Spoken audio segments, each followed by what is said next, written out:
പൊളിഞ്ഞ മതില് ഗിന്നസ് ബുക്കിലേക്ക് കയറിയിട്ടില്ല. സൈബർ സഖാക്കന്മാർ അത് ഫേസ്ബുക്കിലിട്ടത് മാത്രമേ ഉള്ളൂ. പൊളിഞ്ഞ മതിലല്ല കയറിയത്.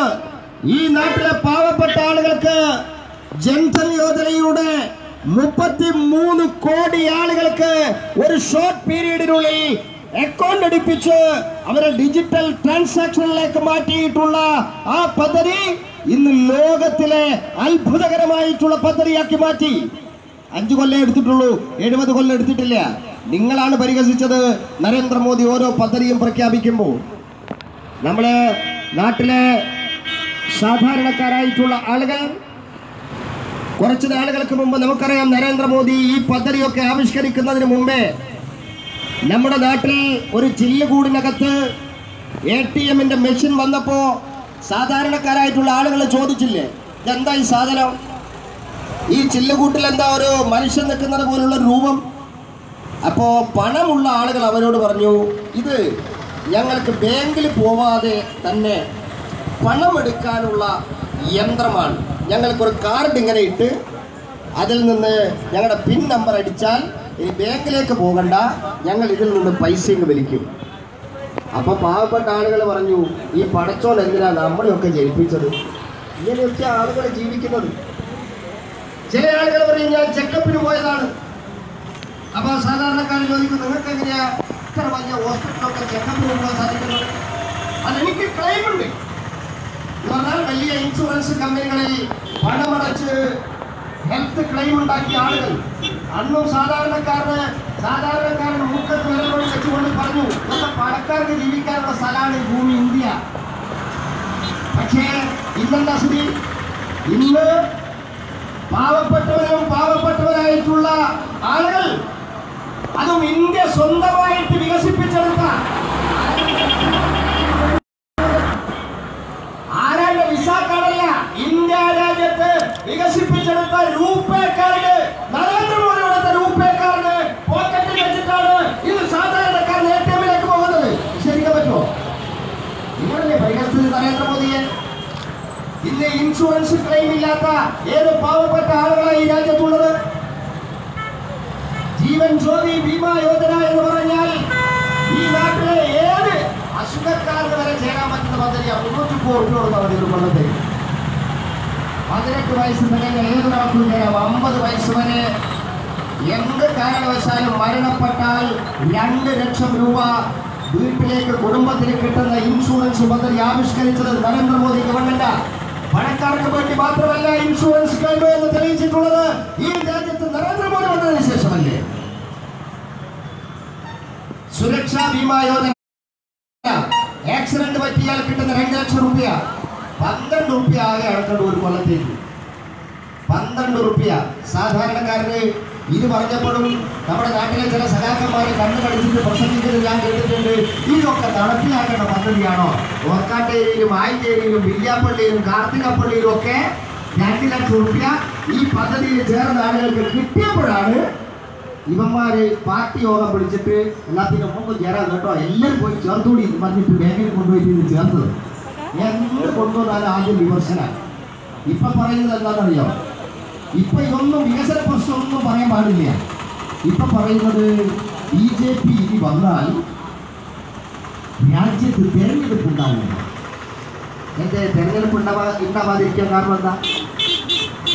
പേടിപ്പിക്കാൻ ആളുകളെ. BJP രാജ്യത്ത് വന്നാൽ തെരഞ്ഞെടുപ്പ് ഉണ്ടാവില്ല. ഈ നാട്ടിലെ സഖാക്കന്മാരോട് ഞങ്ങൾ പറയുന്നു, തെരഞ്ഞെടുപ്പ് ഉണ്ടാവും. ഈ ലോകത്തിലെ ഏറ്റവും വലിയ ജനാധിപത്യ രാജ്യമാണ് ഇന്ത്യ. തെരഞ്ഞെടുപ്പ് ഇനിയും അനശ്യൂതം ഈ രാജ്യത്ത് നടക്കും. പക്ഷേ ആ തെരഞ്ഞെടുപ്പിലൊന്നും അരിവാൾ ചുംബിക നക്ഷത്രത്തിന് മത്സരിക്കാൻ മാർക്സിസ്റ്റ് പാർട്ടി എന്നുള്ള ദേശീയ പാർട്ടി ഈ രാജ്യത്തുണ്ടാവില്ല. അത് ഉറപ്പാ. അതുകൊണ്ട് വേവലാതിപ്പെട്ടിട്ട് ഇനി തെരഞ്ഞെടുപ്പ് ഉണ്ടാവില്ല, ഇനി ഗവൺമെന്റ് ഉണ്ടാവില്ല എന്നൊന്നും പറഞ്ഞിട്ട് ആളുകളെ പഠിപ്പിച്ചുകൊണ്ട് കാര്യമില്ല. നിങ്ങളുടെ കയ്യിൽ ഇരിപ്പുകൊണ്ട് പറ്റിയതാണ്. ഇപ്പോൾ നിങ്ങൾ അങ്ങനത്തെ കളിയാ കളിച്ചുകൊണ്ടിരിക്കുന്നത്. 2 മാസം മുമ്പേ പറഞ്ഞു രാഹുൽ ഗാന്ധി കുഴപ്പക്കാരനൊന്നുമല്ല. രാഹുൽ ഗാന്ധിയായിട്ട് പരിചയപ്പെട്ടപ്പോഴാണ് മനസ്സിലാവുന്നത് നല്ല ഒന്നാന്തരം പ്രധാനമന്ത്രി ആവാൻ പറ്റിയ ആളാണ്. പിണറായി വിജയനും MP രാജേഷും ഒക്കെ കഴിഞ്ഞ മാസം പറഞ്ഞതാണ്. പിണറായി വിജയൻ ചെന്നൈയിൽ പോയി ഒരു വാള് രാഹുൽ ഗാന്ധിയും ഇടത്തെ സൈഡിൽ ഒരു ഭാഗമായിട്ട് പിണറായി വിജയൻ നിൽക്കുന്ന ഫോട്ടോ ഒക്കെ നമ്മൾ കണ്ടതാണ്. രാഹുൽ ഗാന്ധി വയനാട്ടിലേക്ക് ഇപ്പൊ മത്സരിക്കാൻ വന്നപ്പോ ഇപ്പൊ പൂര തെറിയ രാഹുൽ ഗാന്ധിയുടെ. ഇന്നലെ കോഴിക്കോട്ട് നിന്ന് പിണറായി വിജയൻ ഇനിയൊന്നും പറയാൻ വെച്ചിട്ടില്ല. ഇപ്പൊ അയോഗ്യനായി. കഴിഞ്ഞ മാസം യോഗ്യനായിരുന്നു. പുതിയ സംബന്ധം സീതാറാം യെച്ചൂരി ആയിട്ട് ഡൽഹിയിൽ പുതിയ സംബന്ധം നടത്തിയപ്പോ പരമയോഗ്യനായിട്ടുള്ള ആളിപ്പം വയനാട്ടിലേക്ക് മത്സരിക്കാൻ വന്നപ്പോ അയോഗ്യനായി മാറിയിരിക്കുകയാണ്. ഇത് സ്ഥിരം പരിപാടിയാണ്. കാരണം കോയമ്പത്തൂരില് അരിവാൾ ചുറ്റിക നക്ഷത്രത്തിന്റെ ഒപ്പം രാഹുൽ ഗാന്ധിയും സോണിയാഗാന്ധിയും. കന്യാകുമാരിയിൽ നോമിനേഷൻ കൊടുക്കാൻ വേണ്ടി പോയപ്പോൾ ഇന്നിപ്പോൾ മാതൃഭൂമിയിൽ നിങ്ങൾ വായിച്ചിട്ടുണ്ടാവും. BJPന്റെ ആകെ നമ്മൾ 10-150 ആളെ ഇന്നലെ പോയിട്ടുള്ളൂ. BJPന്റെ ജില്ലാ പ്രസിഡന്റിന് കയറാൻ പറ്റിയിട്ടില്ല. എൻ്റെ കൂടെ വന്ന രാമദാസിന് കയറാൻ പറ്റിയിട്ടില്ല. ഇവിടെ ഇരിക്കുന്ന പലർക്കും ഉള്ളിൽ കയറാൻ പറ്റിയിട്ടില്ല. ആകെ 4 പേർക്കാണ് ഉള്ളിൽ കയറാൻ പറ്റി. 4 പേരെ അനുവദിക്കുള്ളൂ. അവിടെ ബഹളമായിരുന്നു ഇന്നലെ. ഞാനിത് പറയാൻ വരുന്നതെന്നറിയോ? കന്യാകുമാരിയിൽ കോൺഗ്രസിന്റെ സ്ഥാനാർത്ഥിയുടെ നോമിനേഷൻ കൊടുക്കാൻ പോയ 4 പേരുടെ കൂട്ടത്തിൽ ഒരാള് CPMന്റെ കന്യാകുമാരി ജില്ലാ സെക്രട്ടറിയാ. CPMന്റെ കന്യാകുമാരി ജില്ലാ സെക്രട്ടറി. അപ്പൊ അത്രയും പ്രധാനപ്പെട്ട ആളാണ് കോൺഗ്രസിന് ഈ CPMന്റെ ജില്ലാ സെക്രട്ടറി എന്നല്ലേ അതിന്റെ അർത്ഥം. എന്നാ നമ്മൾ ഈ വടകരയിൽ നിന്ന് തലശ്ശേരിക്ക് പോകുമ്പോ അതിന്റെ ഇടയിലുള്ള മാഹി കൂടി അല്ലാതെ നമുക്ക് തലശ്ശേരി പോകാൻ പറ്റില്ലല്ലോ. മാഹി അടർത്തി മാറ്റാൻ പറ്റില്ലല്ലോ. മാഹിയിൽ എന്താ സ്ഥിതി? മാഹിയില് ഒരു ഭാഗത്ത് ചുവന്ന കൊടി, ഒരു ഭാഗത്ത് മൂവർണ്ണക്കൊടി, എല്ലാം കൂടെ ഒരു വണ്ടീന്റെ മേലെ വെച്ച് കെട്ടിട്ട് CPMന്റെ നേതാക്കന്മാരും കോൺഗ്രസിന്റെ നേതാക്കന്മാരൊക്കെ ഒരു വണ്ടി പോയി ബിരിയാണി അടിച്ചിട്ട് പ്രസംഗിക്കുക. മാഹിയില് നേരെ പാലത്തിന് ഇപ്പുറത്ത് വന്നാൽ എന്താ ഇവിടെ പറയുന്നത്? കോൺഗ്രസ്സുകാര് ഇവിടെ സ്റ്റേജിൽ കയറിയിട്ട് പറയാണ് കരുണാകരന്റെ മകനാണ് ഒരു ഭാഗത്ത് മത്സരിക്കുന്നത്. മറ്റേ കൂട്ടർ പറയുന്നത് കണ്ണൂരിലെ ചേകവരാണ് മത്സരിക്കുന്നത്. ആര് മത്സരിച്ചാൽ എന്താ? അവിടെ പോയാൽ മോദിക്കെതിരായിട്ട് കൈവക്കാൻ മുട്ടി നടക്കുന്ന ആളുകളാണ്. പിന്നെ അക്രമ രാഷ്ട്രീയം. ഇപ്പൊ മുരളീന്റെ UDFന്റെ പുതിയ കണ്ടുപിടുത്ത. നിങ്ങള് മനുഷ്യന്മാരെ സാമാന്യ ബുദ്ധിയെ അവഹേളിക്കരുത്. ഞാൻ കഴിഞ്ഞ തവണ കൂടെ മത്സരിച്ച ആളാ. മുല്ലപ്പള്ളി മത്സരിക്കുമ്പോ TP ചന്ദ്രശേഖരന്റെ കൊലപാതകം കഴിഞ്ഞിട്ട് ഏതാനും സമയമായിട്ടുണ്ടായിരുന്നല്ലോ. ഓർക്കാട്ടരിക്കാരോട് ഞാൻ പറയേണ്ട കാര്യമില്ലല്ലോ. അന്ന് പല ചർച്ചയിലും ഞങ്ങൾ ഒരുമിച്ച് പങ്കെടുത്തപ്പോ മുല്ലപ്പള്ളി പറഞ്ഞെന്താണെന്നറിയാം? ഇനി ഒരു രാഷ്ട്രീയ കൊലപാതകം കേരളത്തിൽ പാടില്ല. ഇനി ഒരു രാഷ്ട്രീയ കൊലപാതകം ഈ വടകര പാർലമെന്റ് മണ്ഡലത്തിലേ ഉണ്ടാവാൻ വേണ്ടി പാടില്ല. അതുകൊണ്ട് UDFന് വോട്ട് ചെയ്യണം. മാർക്സിസ്റ്റ് അക്രമത്തിനെതിരായിട്ട് എന്തോ വലിയ കൂട്ടായ്മ ഉണ്ടാക്കാൻ വേണ്ടി പോകുന്നു എന്നൊക്കെയാണ് മുല്ലപ്പള്ളി പറഞ്ഞത്. ആയിക്കോട്ടെ, ഞങ്ങൾ മാർക്സിസ്റ്റ് അക്രമത്തിനെതിരെ തന്നെയാണ്. മാർക്സിസ്റ്റ് കൊലക്കത്തിയ ചാങ്കുറപ്പോടെ നേരിട്ടിട്ടുള്ള പ്രസ്ഥാനമാണ് ഭാരതീയ ജനതാ പാർട്ടിയും RSSഉം. പക്ഷേ അത്തരമൊരു നിലപാട് UDFന്റെയും കോൺഗ്രസിന്റെയും നേതാക്കന്മാർക്ക് എടുക്കാൻ വേണ്ടി സാധിക്കുമോ? എടുത്തിട്ടുണ്ടോ? നമ്മൾ പരിശോധിക്കണ്ടേ? മെയ് മാസത്തിലാണ് മുല്ലപ്പള്ളി രാമചന്ദ്രൻ ഈ വടകരയുടെ മണ്ണിൽ ആ പ്രസ്താവന നടത്തിയതെങ്കിൽ സെപ്റ്റംബർ മാസത്തിലാണ് കതിരൂർ മനോജ് എന്ന് പറയുന്ന ഒരു ചെറുപ്പക്കാരൻ മറ്റൊരു പ്രത്യയശാസ്ത്രത്തിൽ വിശ്വസിച്ചു പോയതിന്റെ പേരിൽ മാത്രം 12 കൊല്ലം കൊലപാതക സംഘങ്ങൾ ആ ചെറുപ്പക്കാരനെ പിന്തുടർന്ന് 6 തവണ വധിക്കാൻ വേണ്ടി നോക്കി. 7ാം തവണ അതിദാരുണമായി ആ കതിരൂർ മനോജിനെ കൊലപ്പെടുത്തിയപ്പോ മുല്ലപ്പള്ളി രാമചന്ദ്രൻ ഒരു അക്ഷരം വേണ്ടിയിട്ടില്ലല്ലോ. അന്ന് കതിരൂർ മനോജിനെ കൊലപ്പെടുത്തിയതില് ഒരു പ്രതിഷേധ കുറപ്പിറക്കാൻ ഈ മണ്ണിൽ നിന്ന് ആക്രമണത്തിനെതിരായിട്ട് വോട്ട് മേടിച്ചു പോയിട്ടുള്ള മുല്ലപ്പള്ളി രാമചന്ദ്രന് സാധിച്ചോ? ആ കതിരൂർ മനോജിന്റെ വീട്ടിൽ പോയി ആ കുടുംബാംഗങ്ങളെ ഒന്ന് ആശ്വസിപ്പിക്കാൻ മുല്ലപ്പള്ളി രാമചന്ദ്രനോ UDFന്റെ നേതാക്കന്മാർക്കോ സാധിച്ചോ? ചാനൽ ചർച്ചകളിൽ, നിയമസഭയിലെ ചർച്ചകളിൽ എന്തായിരുന്നു UDFന്റെ നേതാക്കന്മാരുടെ നിലപാട്? പാർലമെന്റിൽ ഈ കേരളത്തിൽ നടക്കുന്ന മാർക്സിസ്റ്റ് അക്രമത്തിനെതിരായിട്ട് അവിടെ BJPയുടെ MP മീനാക്ഷി ലേഖി കാര്യകാരണ സഹിതം കണക്കുകൾ നിരത്തി പാർലമെന്റിൽ പ്രതിഷേധിച്ചപ്പോ അവിടെ അതിനെ പ്രതിരോധിക്കാൻ എഴുന്നേറ്റ് നിന്നത് CPMന്റെ P കരുണാകരനോടൊപ്പം ഈ വടകരയിൽ നിന്ന് ജയിച്ചു പോയിട്ടുള്ള മുല്ലപ്പള്ളി രാമചന്ദ്രനായിരുന്നു. ഞങ്ങൾക്ക് ഓർമ്മയുണ്ട് UDFന്റെ നേതാക്കന്മാരെ, ഞങ്ങൾക്ക് ഓർമ്മയുണ്ട് മുല്ലപ്പള്ളിയെ എന്നാണ് ഈ നാട്ടിലെ ആളുകൾ ഇപ്പൊ പറയുന്നത്. മാർക്സിസ്റ്റ് അക്രമത്തിനെതിരായിട്ട് പാർലമെന്റിൽ സംസാരിച്ചപ്പോ അതിനെതിരായിട്ട് സംസാരിക്കാൻ എഴുന്നേറ്റ് നിന്ന ആളുകൾ ഇപ്പൊ എന്താ സ്നേഹോ? ഭയങ്കര സ്നേഹമാണ്. നമുക്ക് ജയരാജനെ തോപ്പിക്കണ്ടെന്നാ ചോദിക്കുന്നത്. ജയരാജനെ തോപ്പിക്കണം, ഞങ്ങൾക്ക് മുരളീനെയും തോപ്പിക്കണം. ഞങ്ങൾക്ക് ഒരാളെ തോപ്പിച്ചാൽ പോരാ, ഞങ്ങൾക്ക് നിങ്ങളെ 2 പേരെയും തോൽപ്പിച്ചിട്ട് വേണം പാർലമെന്റിലേക്ക് പോകാൻ. യാതൊരു സംശയമില്ല. അതുകൊണ്ട് നിങ്ങൾ ഈ പിത്തലാട്ടം, ഈ തെരഞ്ഞെടുപ്പ് അടുക്കുമ്പോൾ മാത്രം വേഷം കെട്ടിയിട്ട് ഈ കണ്ണീര് വിറ്റ് വോട്ടാക്കാൻ വരുന്ന ഈ ഏർപ്പാടൊക്കെ ഈ നാട്ടിലെ ആളുകൾ തിരിച്ചറിഞ്ഞിട്ടുണ്ട്. ഈ തെരഞ്ഞെടുപ്പ് എന്ന് പറയുന്നത് രാജ്യസ്നേഹികളും രാജ്യവിരുദ്ധരും തമ്മിലുള്ള തെരഞ്ഞെടുപ്പാണ്. ഇവിടെ ചർച്ച ചെയ്യുന്നത് വികസനമാണ്, നരേന്ദ്രമോദിയുടെ നേട്ടങ്ങളാണ്. ഇനി അതല്ല, കേരളം മറ്റൊരു കാര്യം കൂടെ ചർച്ച ചെയ്യാൻ വേണ്ടി പോകുന്നു. ശബരിമല വിശ്വാസികളുടെ അവരുടെ മനസ്സിനെ വ്രണപ്പെടുത്തിയിട്ടുള്ള ഈ കാര്യങ്ങൾ നടന്നപ്പോ ഈ നാട്ടിൽ ആരാണ് അവരോടൊപ്പം നിന്നത് എന്ന് ഈ നാട്ടിലെ ജനങ്ങൾക്കറിയാം. ഇപ്പോഴും നമ്മുടെ കോഴിക്കോട് സ്ഥാനാർത്ഥി അഡ്വക്കേറ്റ് പ്രകാശ് ബാബു ജയിലില്ല. ഇപ്പൊ കെ സുരേന്ദ്രൻജിക്കെതിരായിട്ട് 146 കേസ് രജിസ്റ്റർ ചെയ്തു എന്നാ പറയുന്നത്.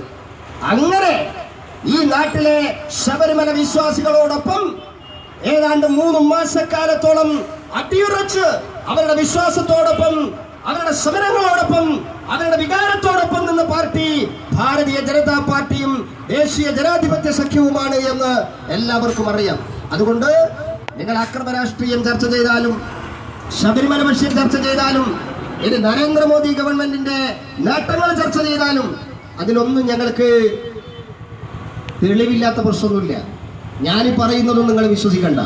നിങ്ങൾ നേരെ കോഴിക്കോട് കലക്ടറേറ്റിൽ ദിശയിൽ പോയി 10 റുപ്യ സ്റ്റാമ്പ് ഒട്ടിച്ച് നരേന്ദ്രമോദിയുടെ കിസാൻ സമ്മാൻ പദ്ധതി കോഴിക്കോട് ജില്ലയിൽ എത്ര പേർക്ക് ലഭിച്ചിട്ടുണ്ട് എന്നുള്ളൊരു വിവരാവകാശ അപേക്ഷ കൊടുക്കുക. ഇപ്പോൾ നിലവിൽ എനിക്ക് കിട്ടിയിട്ടുള്ള റിപ്പോർട്ട് അനുസരിച്ച് 1,06,000 പേരുടെ അക്കൗണ്ടിൽ 2,000 ഉറുപ്പിക വന്നു കഴിഞ്ഞു. ഇത് സർക്കാർ റിപ്പോർട്ടാണ്. BJPയുടെ തെരഞ്ഞെടുപ്പ് പ്രചരണവും ഇതിൽ പറയുന്ന മാത്രമല്ല, സർക്കാരിന്റെ യഥാർത്ഥ റിപ്പോർട്ടാണ് ഞാൻ പറയുന്നത്. 1,06,000 പേരുടെ അക്കൗണ്ടിലേക്ക് 2,000 രൂപ എത്തിയിരിക്കുന്നു.